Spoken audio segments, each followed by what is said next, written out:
We've seen some great results in patients going through the outpatient surgery program. They're progressing their therapy at a rate that often we didn't see in the hospital.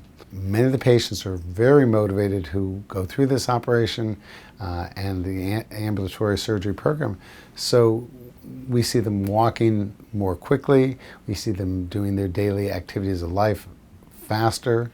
Oftentimes they're getting motion faster because, again, they're in their home environment. Very few of our patients are sick beyond arthritis of their knee. Even if they have a medical condition, it's well controlled, or they wouldn't be having the operation anyway. This is elective surgery. So when we put them in the hospital and they sit around a hospital, they then feel sick.